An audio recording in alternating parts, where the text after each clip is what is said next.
Hey everybody, welcome to the Eureka Springs channel. I'm Melody Purdy, your host, and we're coming to you live from Eureka Springs, Arkansas. That wonderful little quirky corner of Northwest Arkansas that we all call home.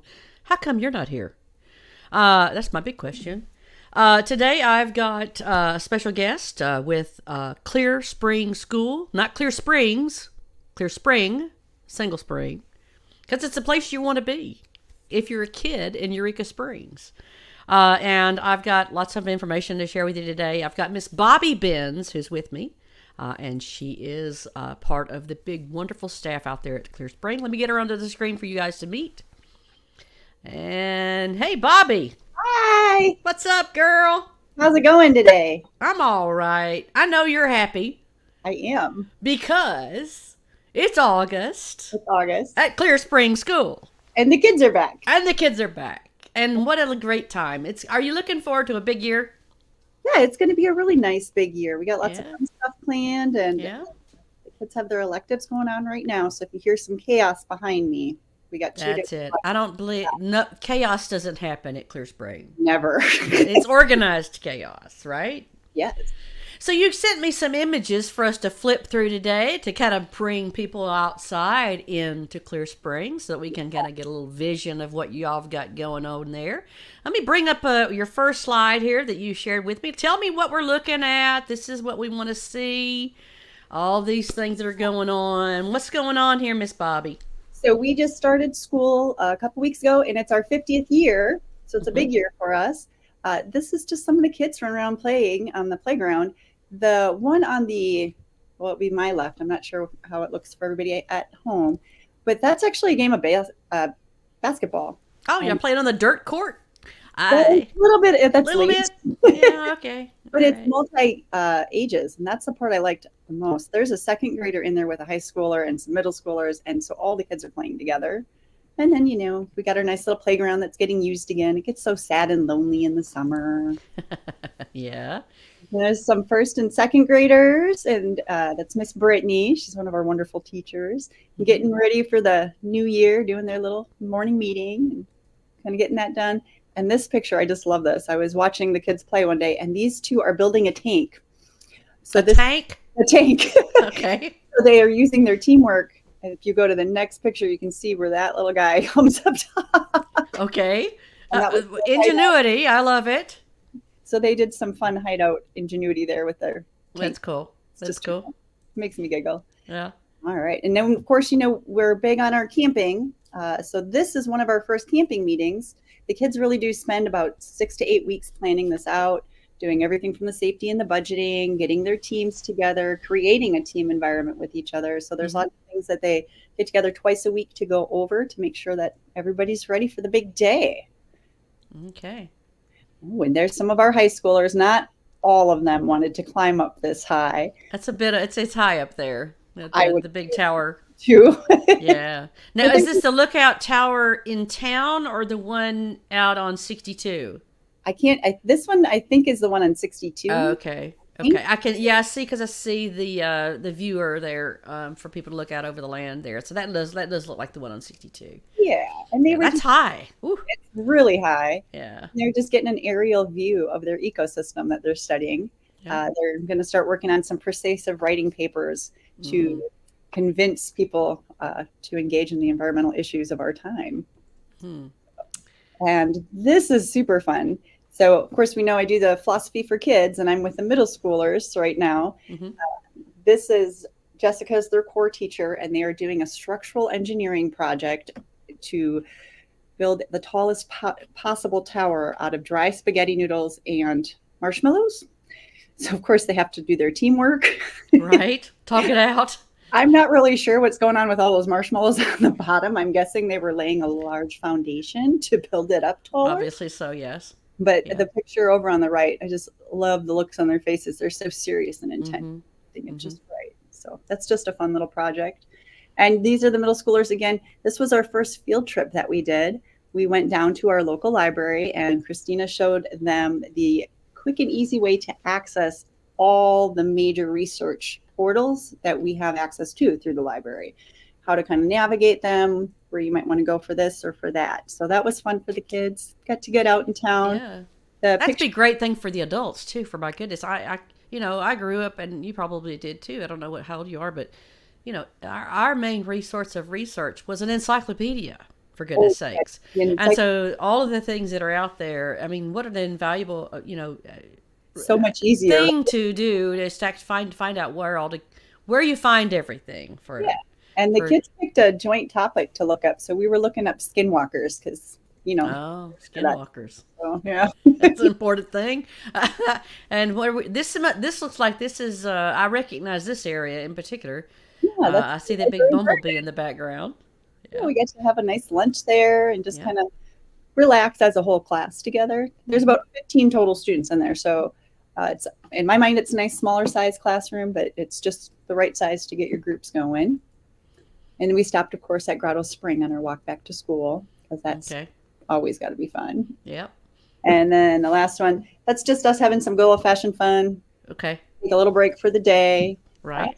but the kids have been having a really good time. That gentleman was Thomas. He's their creative writing teacher. So they have Okay. a component this year. And then, of course, my philosophy class is all about the problem of evil. Yeah. And So, that's what do you think about this? You've worked there long enough to know the impact, and I'm sure you've been in other situations in school settings where the kids are there in the classroom all day long. Get out for recess maybe and go right back into a classroom that's all those walls surrounding you. And that's the thing about Clear Spring is y'all are so different in that particular environment. Can you elaborate a little bit about yeah, what that impact is to have the hands-on learning model? it really is an opportunity for the children to take their own learning in their hands. Uh, their hands on what are they interested in. So for instance, with that research topic at the library, I gave them the options. We went through, I think we had 10 on the board, and we voted which one is going to be the most engaging for you to do. And then to leave that classroom and not have it drilled in your head and you got to take a test on these dates, and nobody wants to do that. Nobody really learns. You just Right. Right. you Yeah. pass the test and you go on to the next thing. Gotcha. Way we actually are learning as we're doing, it's reinforcing that learning. I can tell you that all of the kids, 6th, 7th, and 8th grade, they can all tell you what Paleolithic means. That's pretty impressive. That's true. Very much We so. never tested them on it. We were just talking about it. So, but they Right. remember it more when they're engaged and they're doing hands-on, and we bring them outside of the classroom to connect it to the community that they live in and see Sure. where it would apply. Hmm. Well, I love that. The model is so impressive, and y'all are known for that immersive experience. And I love the fact that y'all bring in, professionals of different crafts and professions into the school to, do hands-on it also right there under that roof there as well. So not just field trips, but you bring people in too. We've got some folks that are watching. I just want to give a shout out to the folks that are watching with us today. Susan Wood, and I'm going to horribly pronounce this name. Juneman? Is that maybe do you know her? She's watching. Jessica Fitzpatrick is watching us today, and Jennifer Matthews. Thank y'all for watching us today. If you have a comment you'd like to make a comment below and ask Bobby a question. Bobby, I with all the board that you have there and all the activities and all of the new energy for this year, is there anything brand new for this school year that you haven't had in years past, or are you just improving upon what you've already been doing? We keep improving upon what we've already been doing. We have more of with Thomas, he'll have that focus time for writing. That doesn't mean they weren't writing previously. We're just going to start focusing in on it in the middle school. And then next block, he'll be with the high schoolers just to get that extra practice. You can never have enough practice writing. You cannot, that's for sure. So it's, and then we have some writing workshops from some professors actually at the University of South Carolina that are scheduled. So again, it's not that we weren't doing it. It's just, let's take it up a level and add. So there's nothing in particular that I can think of we haven't been doing. Okay.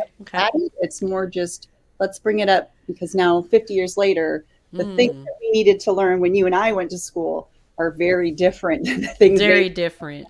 And you mentioned that 50th year. Congratulations, because this is year 50 for Clear Spring School. Congratulations. It's a great system. It's a great way to learn, and you guys are doing it right. So congratulations for 50 years. Yes. I'm thinking, can you like maybe reach back out to some of these people that were back with you 50 years ago, the alumni of Clear Spring? Oh my goodness. We've got lots of alum coming. The founders of the school will be here for that party, and it's a weekend-long party. Everybody in the public is invited to it. Friday will be at Harmon Park, which is where we started, near to the actual Clear Spring itself, which is up there. And then Saturday, it's an open campus. Come check out our campus. Come check it out. Right. Come look at our classrooms and our Wisdom of the Hand program, and the wood shop, the sewing room, all those fun things. You're not familiar with us, please come on down. Get to know us. Well, thanks, Bobby, for bringing us up to speed. Come back again with me again and give me some new updates as we go along the rest of the year this year. And, of course, we'll be looking at finding out from you as the school year unfolds. I'm sure there's going to be situations and items that you guys are going to need help with. You never know what you're going to roll into with the new year, with the needs of the school. And I know you guys rely heavily on people to donate money out of the goodness of their heart to help give scholarships to kids, and I'm sure there's going to be some school items as we go through the year that perhaps some child might not be able to afford, or something that the school might not be able to quite foot the bill on. And so we'll be checking back with you the rest of this year to find out what those things are, so that hopefully maybe the public can help you out a little bit. Well, thank you for having us. We do appreciate you. All right. Thanks, Bobby. You have a great day. You too. Bye-bye. All right, so you guys check it out. We got the 50th anniversary of Clear Spring School. You got Friday, looks like the 4th of October. So there'll be a great opportunity for all the actual community to come out and support them. And like I said, we'll be checking back with them in the rest of this year to figure out what we can do to help them. Thank you guys for watching us here on the Eureka Springs channel. And we are here to do one thing and one thing only, and that's to celebrate all the good people, the good places, and the good news of Eureka Springs. And so in order to help do that and help fund this, we have people that help us out. And so we want to give a big shout out to our sponsors. We have a big sponsor, which is Eureka Live, which is one of the biggest dancing nightclubs in downtown Eureka Springs. Also, EurekaHouse.com, who helps us out. They have wonderful lodging. You need to check them out and look at their website for their wonderful lodging opportunity. Also, Wonderoo Lodge, which is another great place to sleep and also play and listen to great music. It's a wonderful establishment here in Eureka Springs, as well as the Travelers Inn, another lodging option that you guys need to check out. Travelers Inn, EurekaSprings.com. Be sure and tell them that you heard about us here on the Eureka Springs channel. And if you are looking for events, you can go and check out all of the events. We try to keep up with them as the best we can at EurekaSpringsChannel.com. Go and check out our calendar of events. Just look under Community Calendar there. And thank you again for watching us today. We hope you guys enjoyed the show. Give us a shout out. Give us some likes, some sharing, some following, all those things on YouTube, Instagram, and Facebook. So thank you guys for watching us today. We'll see you again next time. Bye-bye.